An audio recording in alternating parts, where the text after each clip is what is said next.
good day. Stayed healthy. That's the most important thing right now. Got some really good situational work. Just put the ball down, different landmarks on the field, and just played.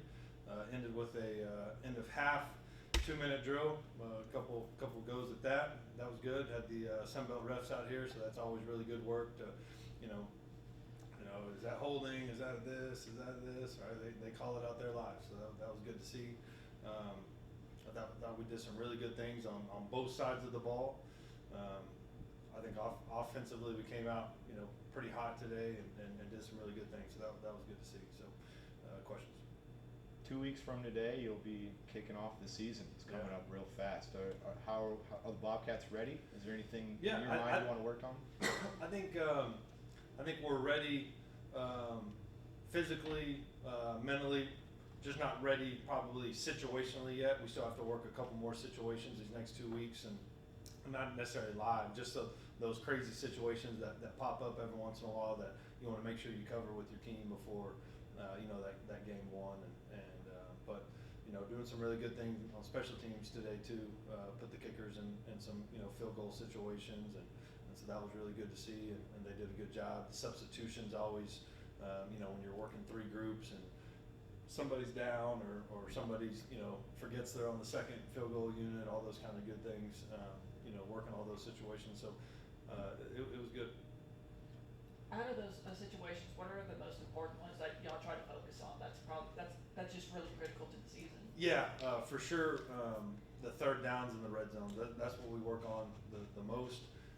As far as everything goes, obviously you have your backed up, you get your format and all those, but really the third down and red zone is what we've been really focusing on, and hopefully we continue to be good in those areas and really be better in the red zone.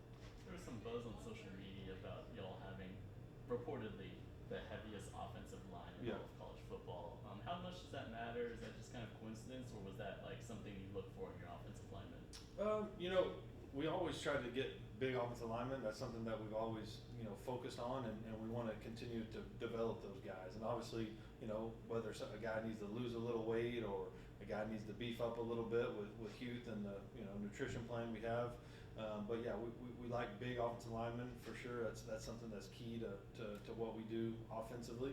And so yeah, I thought that was really cool to see. I mean, I think that's a credit not only to the evaluation and recruiting, but also resources. You're talking about the way we feed guys, the way we train.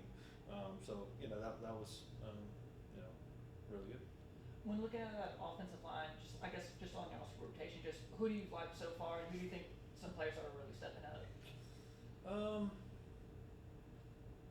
Those guys have been rotating so much. I think that's probably the biggest thing we got to iron out maybe offensively these next 2 weeks is figuring out which 5 is it going to be, or are we not going to be 5? Is it going to be 7 that rotate in early on and kind of see what that looks like? We've done a little bit of that in the past, so obviously you like to be able to get your best 5 out there, but some of those guys are doing a really good job and pushing for playing time, and so they're making it hard on us. I don't think it's like a bad thing. I think it's more of a good thing as far as figuring out which 5 are going to be out there. Are you pretty confident in the depth of this offensive line? Yeah, I do like the depth for sure. I think we're continuing to build that. I mean, that's why it's so important to go these 3 groups, and we have some young guys that can play. We got some guys that we got from junior college or transfers that are continuing to learn the system but are doing a really good job. So yeah, I do like the depth. That's been a positive of going 3 groups all fall camp. Sometimes it looks ugly, and sometimes because they're still learning. You're installing every day, and so sometimes those offensive line, the chemistry up front is extremely important. So I think that's why it's going to be these next 2 weeks, really those guys working together and kind of figuring out who those 5 are going to be. Which spots are the most competitive on the line? Right now, I'm looking at left guard, center. How's that looking? Yeah, I would say all of them. All of them are pretty competitive. So yeah, they're all open. Over 10,000 new students at Texas State this upcoming fall. What message could you send to the student body coming in about what can they expect from Texas State football this season? Yeah, I'm really excited about that. I think I'll get to talk to those guys, I think next week at some point. We have the freshmen basically get together, and that's always kind of like a kickoff to the season in my mind.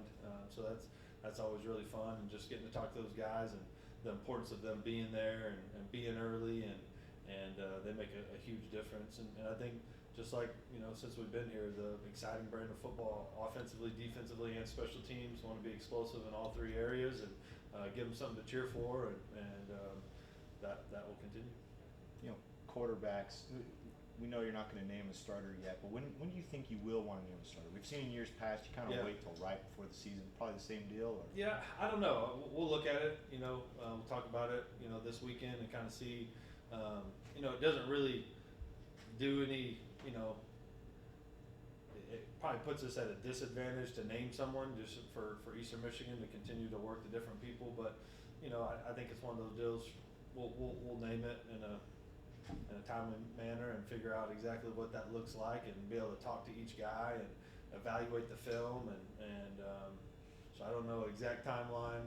All the people hitting me up all the time and wanting to break it and all that. But, We'll let you break in a press conference. there you go. That's it. A lot of talk's been said about Colin Evans, just what has he brought to this team, and just what's it like having him, just being able to develop him, from last season and having him come in this season.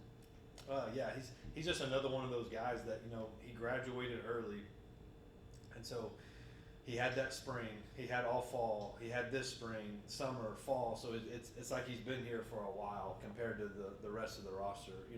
Obviously him, Bo, and Chris they just know it better than the other guys. They just have more reps. But he's just a bigger body. He's 6'2", 200 pounds plus, whatever he is, and he can really, really run. He's got really good ball skills. He's really good in the run game. I think that's a part of it that maybe gets overlooked. Just because he's big and he's physical, he's tough. He's super quiet now. No, I really wanted to let him talk today because but I don't know if he would talk when he's up there. He's so quiet, but he's just a great kid, great family, and I'm really excited for Kai and kind of see what he's going to do this year. Now, how did those big wide receivers like Colin just kind of fit into this offense of yours? Yeah, I think we can put him at different spots. He's played outside, he's played inside. He gives you that flexibility to go in and out, and that's really one of the keys to what we do. Chris Don, Bo, they can play inside and they can play outside. Kyle, they can play inside, he can play outside. We're cross-training some other guys at some other positions to play, some slot receiver and different personnel packages and all that. So I'm excited about that. Just with the group that we have, we're going to be able to personnel a little bit more this year than what we have been in the past. Yeah. Kylan's recruiting class, how excited are you for those guys to really step up this year? It sounds like a lot of them are really making their waves. Brad was talking recently about his connection with Kylan and all that. But Yeah, no, that's huge, and that's what you want. That's why you sign these high school kids, and they get there and they develop, and then their time comes. And I think we've done a really good job at recruiting the high school level. We signed 18 last year, and I don't know how many will play, but this year. But moving forward, that's going to be a huge part. I think that Brad, I heard him talking about just the togetherness of the team, and I think those young kids really help with that. Because they're just so eager to learn. They're so happy to be here and excited to get reps, and that's important, for your team and for your culture. So we're going to continue to push the envelope in the high school recruiting, and it's every year. It's like whatever it was, year one, 10 guys. Next year it was 15 or whatever. It's like, man, I wish we would have signed more high school kids, and so we'll continue to push that. And I'd like to, 20, 30 high school kids every year is what I would like to do, especially with the new 105. So we'll continue to push the envelope on there, but we're never going to, reach. It's got to be the right fit, and like Tarkusano, man, he's another guy that continues to really do some really good things. He's Blake Isbell, I know I talked about the other day, man. Him being here in the spring, he could play this year for us for sure. He could go out there right now in the game and play and be perfectly fine. So now he's got some really good players in that room, but just those high school kids, especially being in Texas, you're getting some of the premier talent in all the country right here at Texas State. You got to give them time. You got to give them time to develop. switching sides to the defense, just how do you feel like the defense has just been progressing through this point? Yeah, I think they've done a really good job. We're continuing to rotate a lot. Like those linebackers, they'll go with the ones, you know, and then the next time they might be with the threes, right? So it's we're rotating those guys a lot at all positions, really. The corners, D line, linebackers. So that's been good to see. I think that's the same thing. These next 2 weeks will kind of really tell a story of kind of what that looks like and start building that chemistry. But just like every year we've been here, we're going to play a bunch of guys on defense and make sure they're fresh and ready to go. You know, we saw it just happened. The Big Ten is trying to float an idea to expand the playoff to 24 to 28 teams, eliminating conferences, a whole bunch of stuff in there. Just wondering if you heard about it or if your initial thoughts on it if you hadn't. I haven't heard about that. I think the more teams, the better, probably. I'd be all for it. Just off this knee-jerk reaction. Yeah, it seems like they'd take away conferences and it would just be based on ranking. So So like no conferences? I think so. Gotcha. And it literally just happened right now. Gotcha. Nah, I probably can't answer that. I need more information, but I'm all about expanding the playoff, getting more teams in there. Anything else, guys? You know, safeties real quick before you go.